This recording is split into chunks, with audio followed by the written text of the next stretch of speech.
சூரியன் மறைஞ்சா என்ன, இதோ நான் இருக்கேன்னு சொல்லிட்டு நிலா வந்துச்சு. நாகநந்தியும் புலிகேசியும் கூடாரத்தை விட்டு வெளியில வந்து ஒரு மொட்டை பாறை மேல உட்கார்ந்தாங்க. அண்ணா, என்ன யோசிக்கிறேன்னு புலிகேசி கேட்டாரு. தம்பி, இன்னைக்கு நான் கூடாரத்துக்குள்ள வந்தப்போ உன்ன மாதிரி வேஷம் போட்டுட்டு வந்தேன்ல, இதே மாதிரி முன்ன ஒரு தடவை வேஷம் போட்டேனே, அது உனக்கு ஞாபகம் இருக்கான்னு நாகநந்தி கேட்டாரு. அதை எப்படி மறக்க முடியும் அண்ணா? இல்ல, 25 வருஷம் ஆயிடுச்சே, ஒருவேளை மறந்துட்டியோன்னு நினைச்சேன்னு நாகநந்தி சொன்னாரு. 25 வருஷமானா என்ன, 25 யுகமானா என்ன, இந்த பிறவில மட்டும் இல்ல, எத்தனை பிறவி எடுத்தாலும் மறக்க முடியாது அண்ணா. முதல்ல நம்ம சந்திச்சது ஞாபகம் இருக்கா தம்பி? ஏன் ஞாபகம் இல்ல? சித்தப்பா மங்களேசனோட சிறையில இருந்து தப்பிச்சு ஓடி வந்தேன். துரத்திட்டு வந்த வீரர்கள் கிட்ட இருந்து தப்பிச்சு ஒளிஞ்சு காட்டுலையும் மலையிலையும் எத்தனையோ நாள் சுத்திட்டு இருந்தேன். ஓடி ஓடி கால்களும் அழுத்துருச்சு, உடம்பும் சலிச்சிருச்சு. பசியும் தாகமும் எவ்வளோ கொடுமையானதுன்னு உணர்ந்தேன். கடைசியில ஒரு நாள் மயங்கி விழுந்துட்டேன். மயக்கம் தெளிஞ்சு பார்த்தப்போ என்ன நீ உன் மடியில போட்டுக்கிட்டு என் வாயில ஏதோ பச்சில சார பிழிஞ்சிட்டு இருந்த. நீ மட்டும் அன்னைக்கு அங்க வரலன்னா எங்க அது என்ன இருக்கும்? அண்ணா, அவ்வளோ சிரமப்பட்டு என்னை காப்பாத்தணும்னு உனக்கு எதுக்கு தோணுச்சுன்னு புலிகேசி கேட்டாரு. எனக்கு நினைவு தெரிஞ்ச நாள்ல இருந்து அஜந்தா மலை குகையில புத்த பிக்ஷுக்களோட வாழ்ந்துட்டு இருந்தேன். சித்திரக்கலை, சிற்பக்கலை எல்லாம் எனக்கு தெரியும். ஆனாலும் என் மனசு அப்பப்போ அமைதி இல்லாம தவிச்சிச்சு. வெளி உலகத்துக்கு போகணும்னும் ஏன் வயசுல இருக்க பசங்களோட பேசி பழகணும்னு ஆசை வரும். சில சமயம் பிக்ஷுக்களுக்கு தெரியாம நதி வழியை பிடிச்சுக்கிட்டு மலைக்கு வெளியே வருவேன். ஆனா அங்கேயும் ஒரே காடா இருக்கும், மனுஷங்க யாருமே இருக்க மாட்டாங்க. இப்படி இருக்கிறப்ப தான் உன்ன ஒரு நாள் அஜந்தா மலை அடிவாரத்துல மயங்கி கிடக்கிறத பார்த்தேன். அந்த நிமிஷத்துல என்னோட இதயத்துல 20 வருஷமா பூட்டி வச்சிருந்த அன்பு, காதல், பாசம் எல்லாத்தையும் உன் மேல காட்டினேன்.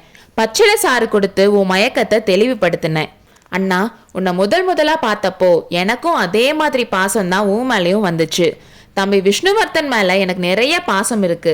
ஆனாலும் அதை விட பல மடங்கு பாசம் உன் மேல வந்துச்சுன்னு புலிகேசி சொன்னாரு. உன்னை கண்டுபிடிச்ச அன்னைக்கு நான் அஜந்தா குகைக்கு திரும்பி போகல. அடுத்த 2-3 நாளும் போகல.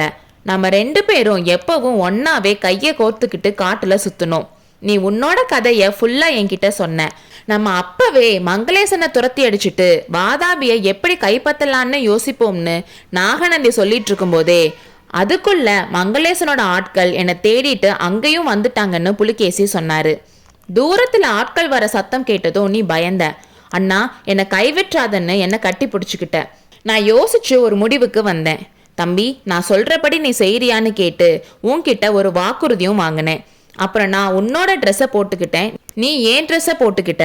அஜந்தா குகைக்கு போற வழியையும் அங்க எப்படி நடந்துக்கணும்னு சொன்னேன். அப்புறம் உன்னை மரத்து மேல ஏறி ஒளிஞ்சுக்க சொன்னேன். மரத்துல நான் ஏறி ஒளிஞ்சுக்கிட்டது தான் தாமதம். மங்களேசனோட ஆட்கள் அங்க வந்து உன்னை பிடிச்சிட்டாங்க. எவ்வளோ பெரிய ஆபத்துல இருந்து தப்பிச்சோம்னு நினைச்சேன். ஊ மேலையும் அளவில்லாத நன்றி உணர்ச்சி ஏற்பட்டுச்சு. தம்பி, நம்மளோட உருவ ஒற்றுமைய நான் முன்னாடியே தெரிஞ்சு வச்சிருந்தேன். நதியில நம்ம குளிச்சு கரையேறப்போ தண்ணியில தெரிஞ்ச நம்மளோட பிம்பங்களை பார்த்து தெரிஞ்சுக்கிட்டேன். அப்படி தெரிஞ்சுக்கிட்டனாலதான் உன்னை காப்பாற்ற முடிஞ்சது. அண்ணா, அந்த சம்பவம் எல்லாம் எனக்கு ஞாபகம் இருக்கான்னு கேட்டியே. முன்ன பின்ன தெரியாத எனக்காக நீ உயிரையும் கொடுக்க துணிஞ்ச. என்னால எப்படி மறக்க முடியும்னு புலிகேசி தழுதழுத்த குரல்ல சொன்னப்போ அவரோட கண்கள்லையும் கண்ணீர் ததுமுச்சு. இதென்ன, நெஞ்சில ஈரப்பசையே இல்லாத புலிகேசியோட கண்களையும் கண்ணீரா? இது உண்மைதானான்னு பரிசோதிச்சு தெரிஞ்சுக்கிறதுக்காக நிலா அதோட வெள்ளிக்கிரணங்கள் 2 ஏவ புலிகேசியோட கண்கள்ல வந்த கண்ணீர் துளிகள் ஆழ்கடல் தந்த முத்துக்களை போல் சுடர்விட்டு பிரகாசித்தன. அடுத்த அத்தியாயத்தில் சந்திப்போம்.